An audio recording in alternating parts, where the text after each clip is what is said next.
बहुत बहुत शुक्रिया सबका आने के लिए और यहाँ मेरे लिए इस दिन को इतना स्पेशल बनाने के लिए। और सबसे ज़्यादा शुक्रिया अल्लाह का कि अल्लाह ने यहाँ तक पहुँचाया। उसके बाद मेरे पेरेंट्स का, उसके बाद फैमिली का, खास करके छोटे अब्बी और शिबली भाईजान, जो मैं यहाँ रह रहा था 3 साल से, काफ़ी जद्दोजहद हुई, उसमें जो सपोर्ट रहा वो हमारे चचेरे भाई, चचा और इसके बाद जो गांव में, घर पे बाकी जितने लोग जो मेरे ज़िंदगी से जुड़े थे, जिन्होंने सपोर्ट किया, सबको मेरे तरफ से शुक्रिया, दोबारा से शुक्रिया। इसके बाद मुझसे कहा गया कि यहाँ पे आके आप अपनी जर्नी बयान करें कि कैसे प्रोग्रेशन हुआ, कहाँ से शुरुआत की, कैसे यहाँ तक पहुँचे, लोगों को इंस्पायर करें। तो अपनी जर्नी को बताना और मतलब एक तरह से बोस्ट करना कि देखो ऐसे ऐसे होता है। लाइफ में सक्सेस का कोई एक तरीका नहीं होता, सब लोग अपने अपने तरीके से कामयाबी हासिल करते हैं। तो किसी एक पर्सनालिटी को एमुलेट करना ये मेरे ख़्याल से सही तरीका नहीं है। तो इस बारे में बात ज़्यादा ना करके कि मेरी जर्नी कैसी रही, जो कुछ प्रिंसिपल्स हैं लाइफ के जिसके बारे में बात करना चाहूँगा। प्रिंसिपल्स, तालीम, इल्म, उसकी अहमियत क्या है, क्यों इतनी अहम है, अभी जो हमारे नौजवान हैं उनके दिमाग में क्या चल रहा है, क्योंकि हम लोग वहीं से आते हैं, ग्रास रूट से आते हैं, देखा है, सबसे मिलते हैं, लोगों के दिमाग में जो चल रहा है, जो मेंटालिटी अभी ख़ास करके हमारी कम्युनिटी में है, उसको समझना, उससे कैसे अपने आप को बाहर निकाला जा सकता है, इस पर बात होगी। तो सबसे पहले सक्सेस की डेफिनेशन डिफरेंट है सबके लिए, ये रिलेटिव है, इसको एक स्टैंडर्ड से नहीं नापना चाहिए।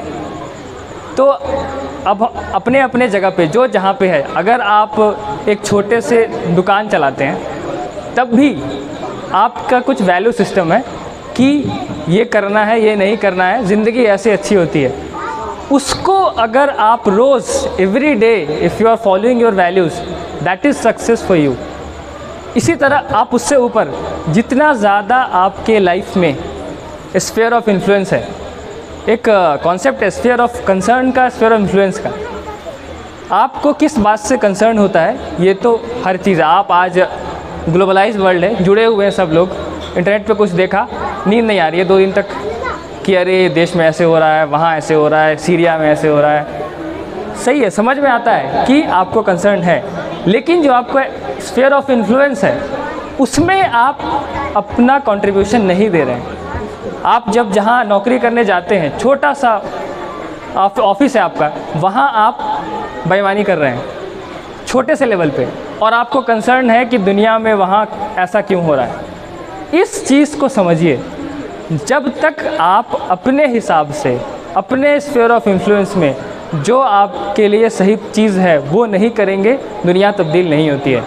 हर लोग को सब कुछ बदलना है, सबको दुनिया बदलना है, किसी को खुद को नहीं बदलना है। ये चीज़ दिमाग से निकालना होगा, ख़ास करके हमारे जो यूथ हैं। तो सक्सेस ये। दूसरी बात, इल्म के रिस्पेक्ट में हम लोग सब अपने आप को नबी सल्लल्लाहु अलैहि वसल्लम की उम्मत में मानते हैं, और उनका कहना था, एक हदीस है, हुसूलुल इल्मी फरीज़तुन अला कुल्ली मुस्लिम, यानी कि इल्म का हासिल करना हर मुसलमान, कुल्लु मुस्लिम पे फ़र्ज़ है। अब यहाँ पे 3 बातें हैं, एक हासिल करना, दूसरा फ़र्ज़, और तीसरा कुल्ली मुस्लिम। तीनों को अच्छे तरीके से समझ लेते हैं तो दीन की इल्म की अहमियत, तालीम, तरबियत सबको जोड़कर इल्म की अहमियत क्या है वो समझ में आएगी। हासिल करने का मतलब क्या होता है कि कोई चीज़ आपको अपने आप मिलेगी नहीं, जा करके अचीव करना होगा। इल्म हासिल करना है, ये स्टेट पे ज़िम्मेदारी नहीं है कि वो आप तक पहुंचाएगा, बाकी लोगों की ज़िम्मेदारी नहीं है कि आप तक ये चीज़ पहुंची क्यों नहीं। जैसे कि जो हमारे बीच पढ़े लिखे लोग हैं, इंजीनियर, डॉक्टर जो भी हैं, उनसे अगर कुछ बातें दीन के मुताल्लिक होगी तो उनका कहना होता है कि हमें तो इतना पता नहीं।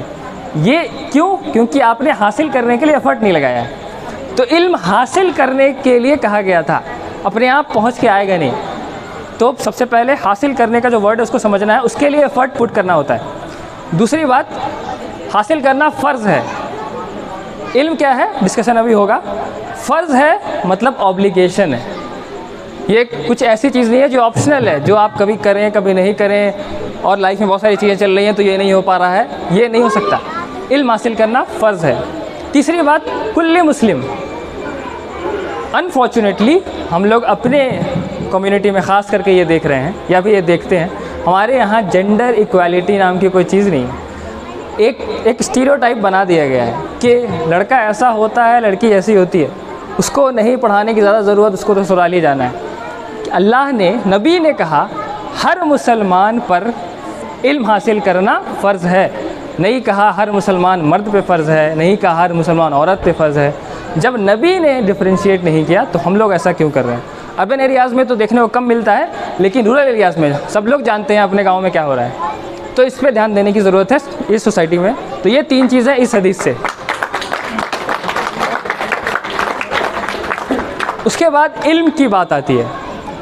तो इल्म क्या है?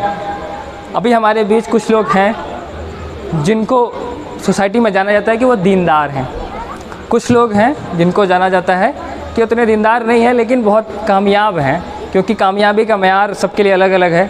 किसी के लिए दीन कामयाबी, किसी के लिए दुनिया कामयाबी। ये जो डाइकोटोमी है इस कम्युनिटी की, ये खाई जा रही है। असल में ये डाइकोटोमी कभी थी ही नहीं। ये कोई बाइनरी नहीं है कि ये अलग चीज़ है, ये अलग चीज़ है। कुछ लोग ये कहेंगे अरे ये मौलाना साहब हैं, इनको तो बस एक चीज़ पता होती है, इधर क्यों कुछ पता नहीं। दूसरे साइड जो एलीट क्लास है उनका कहना है कि इस दुनिया के मुसलमानों के सारे प्रॉब्लम किसकी है? मुल्ला की वजह से है।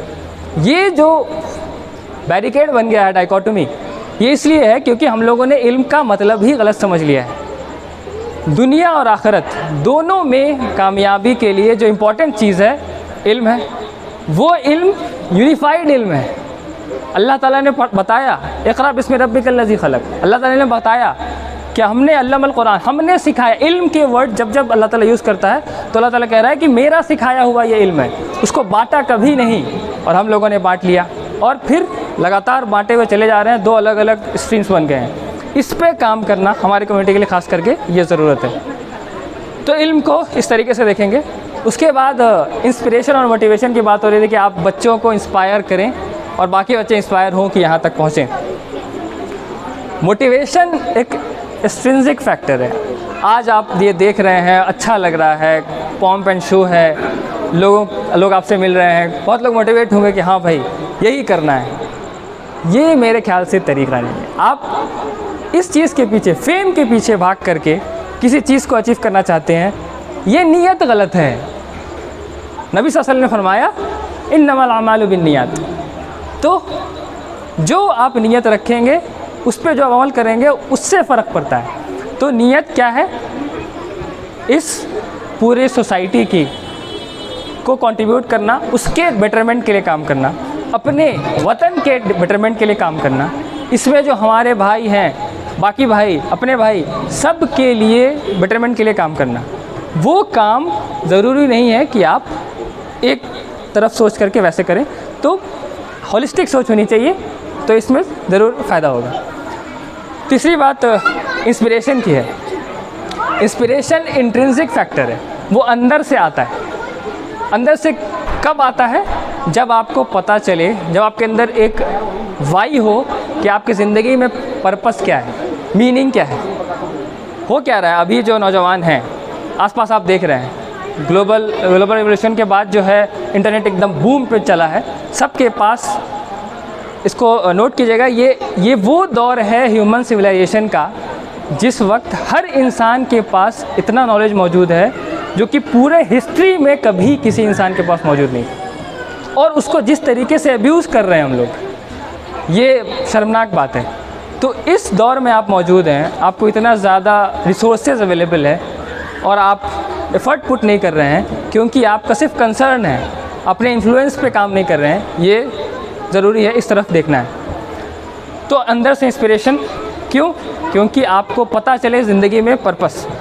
अब जो है थोड़ी बात होगी कि एग्जैक्टली करना क्या है, क्योंकि देखिए भाषण तो बहुत लोग देते हैं। आज भी ऐसा हो कि हाँ बोल के चले जाएं भाई दुनिया में कुछ करना है और जो है हम लोग पीछे हैं, सच्चर कमेटी की रिपोर्ट है, मुसलमान ऐसे है, इकोनॉमिकली वीक है, एजुकेशनल बैकग्राउंड वीक है। ये तो हमेशा से होती रही है बातें। आप रोज़ वीडियो फॉरवर्ड कर रहे हैं व्हाट्सएप पे और खुश हो रहे हैं कि चलो भाई बहुत लोगों को बताया, सबको पता है भाई, ये सेम बात आप रिपीट कर रहे हैं। ग्रास रूट पे आके कुछ चीज़ें, 2-3 चीज़ें जो आपके लाइफ में चेंज कर सकती है और आपके लाइफ से आपके आसपास के लोगों की लाइफ चेंज कर सकती है, उस पे कंसंट्रेट कीजिए, उस पे फोकस कीजिए। तो क्या हो सकता है? सबसे पहले अगर आप पेरेंट हैं, जो लोग पेरेंट्स हैं, आपकी ज़िंदगी का सबसे बड़ा मकसद एक ही है कि आपके जो औलाद हैं उनकी तरबियत सही से करना। बाकी फॉरवर्ड छोड़ दीजिए, बाकी से कुछ का अल्लाह ताला आपसे सबसे पहले इसी बारे में बात करेगा कि तुम्हारे मातहत में जो थे वो कैसे थे। तो अगर आप पेरेंट्स हैं तो ये। दूसरे, अगर आप स्टूडेंट हैं, जो यहाँ पे बहुत सारे यंग लोग मौजूद हैं, सबको मोटिवेशन लेना है। बहुत लोग अब इसी बात के पिछले 2-3 दिन से ऐसा हो रहा है, आ रहे हैं लोग पूछ रहे हैं कि मोटिवेशन क्या है, कहाँ से अंदर आती है आपके ये मोटिवेशन कि आप इतना परसीवियर कर पाते हैं। मोटिवेशन क्या है? वैल्यू सिस्टम है। यानी कि आपने सोच लिया कि आप दुनिया के बारे में आप समझ गए कि दुनिया क्या है, इसका आपके पास पर्सपेक्टिव है, वर्ल्ड व्यू कि आप कैसे समझते हैं दुनिया को। उसके बाद आपका काम क्या है ये आप समझ गए, आपको समझाया गया, आपका कल्चर वैसा है। अब आपको पता चल गया कि करना क्या है। उसके बाद आप अपनी पूरी ज़िंदगी वो चीज़ नहीं करके हमेशा दूसरों पे ब्लेम डाल रहे हैं। तो चौथी बात अब जहाँ पे आएंगे, इसको कहा जाता है सोशियोलॉजी में विक्टिमहुड मेंटालिटी। इम्पॉर्टेंट कंसेप्ट है ये, यंग जनरेशन में हर जगह दिख रहा है। ये क्या है? ये है कि अपने जो फेलियर्स हैं, हमारे फेलियर्स, उसका ब्लेम दूसरे पे डालना। हम क्यों नहीं आगे हैं? क्योंकि गवर्नमेंट पीछे पड़ी है मुसलमानों के कि वो एकदम हटा के छोड़ देगी। छोटा सा समझाते हैं आपको कैसे। दाढ़ी है मेरी, इंटरव्यू में दाढ़ी लेके गए थे, तो इससे पहले काफ़ी जितने बड़े बड़े लोग हैं सबसे बात की कि भाई क्या करना चाहिए, ये ठीक रहेगा कि नहीं। लोगों ने कहा कि रिस्क मत लो, ये सही नहीं है, तुमको नंबर कट सकते हैं तुम्हारे, नहीं हो पाएगा, ये होगा। बहुत सारी बातें हुई। मेरा मानना था कि यूपीएससी एक ट्रांसपेरेंट ऑर्गेनाइजेशन है, अब तक नहीं, पिछले 200 सालों से चलता हुआ आ रहा है, कभी उस पर ब्लेम नहीं लगाया। और उनका जो लेवल है उस पर इस बात पे ध्यान देना ये बहुत छोटी सी बात होगी। और बिल्कुल मेरा एक्सपेक्टेशन सही था, उन्होंने बिल्कुल ध्यान ही नहीं दिया इस बात पे कि आपके पास दाढ़ी है कि नहीं है, उससे कोई फ़र्क नहीं पड़ता। आप गए, आप क्या हैं, आपकी पर्सनालिटी क्या है, वो वहाँ पे आपको दिखाना था। तो ये जो विक्टिमहुड मेंटालिटी है हमारी, ज़्यादा लोग से पूछेगा कि क्यों नहीं करना चाहते गवर्नमेंट एग्ज़ाम की तैयारी, अरे मुसलमानों का काम होता है। ये इससे निकलिए। ये किन लोगों ने किया? अमेरिका में ब्लैक्स लोगों ने किया। इससे पहले जब यहूदियों को अल्लाह ताला ने सज़ा दी, उस वक्त यहूदियों ने किया। इस मेंटालिटी से बाहर निकलिए। आप अगर एफर्ट डालेंगे, क्योंकि ये दुनिया अल्लाह की, आपका यकीन क्या है? आपका यकीन है ना कि अल्लाह चलाता है, अल्लाह चाहता है तो होता है, नहीं चाहता तो नहीं होता। इस यकीन के तहत आप एफ़र्ट डालिए, बाकी काम तो अपने आप होगा। तो 2-3 बातें बच्चों के लिए जो यहाँ बैठे हैं, जिनको मोटिवेट करने के लिए कहा गया, इंस्पायर करने के लिए कहा गया। एक तो पेरेंट्स के बारे में बात हो गई है। बच्चे जो हैं अभी इन्फॉर्मेशन एज में जी रहे हैं, इसको इन्फॉर्मेशन एज कहा जाता है। 2 चीज़ों पे ध्यान देना है सिर्फ। एक, तालीम जो वर्ड है, इसको इंग्लिश में एजुकेशन कहते हैं। इसमें इल्म प्लस अदब। इल्म तो जैसे हमारे भाई शहबाज कह के गए कि इल्म तो बहुत बड़े बड़े लोगों, जो जैसे रामसीस के पास, फ़ाराओ के पास भी बहुत इल्म था। इधर हमारे इंडियन माइथोलॉजी में रावण के पास भी बहुत इल्म था। लेकिन इल्म सिर्फ काम नहीं आता, उसके साथ हिकमत हो तब काम आती है। ये कल्टीवेट करना कि सिर्फ इल्म से नहीं होता है, हिकमत कल्टीवेट करना। हिकमत कहाँ से आती है? अदब से आती है। वो सिखाना बच्चों को, और अपने भी जो लाइफ में जहाँ जहाँ चीज़ें हैं वहाँ उसको सिखाना।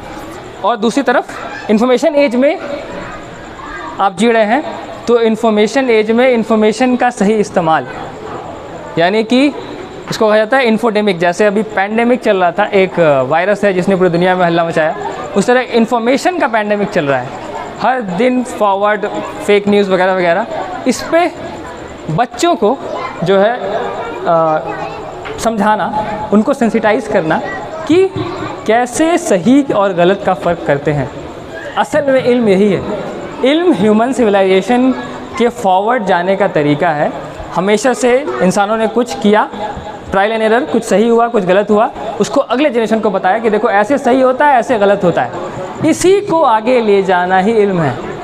वही हमारा काम है कि उसको आगे ले जाते रहें और हम अपना पार्ट प्ले करें उस लॉन्ग कंटिन्यूस चेन में कि आपको जो समझ में आए कि ये सही है ये गलत है, उसको अपने से बाकी वालों को बताएं और बाकी लोग जो आपके आसपास रहते हैं उनको कन्विंस करें, उनको समझाएं कि ये सही होता है ऐसे गलत होता है।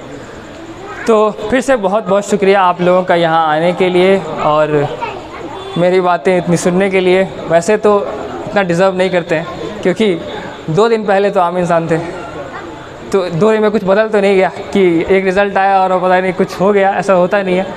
तो ठीक है, हर इंसान जनरली होता है, सब यूजुअली होते हैं, कोई यहाँ पे भगवान उतरा हुआ ऊपर से नहीं है। लेकिन हाँ, सबके पास कुछ आइडियाज़ होते हैं, वो आइडियाज़ लोग प्रोपेगेट करते हैं।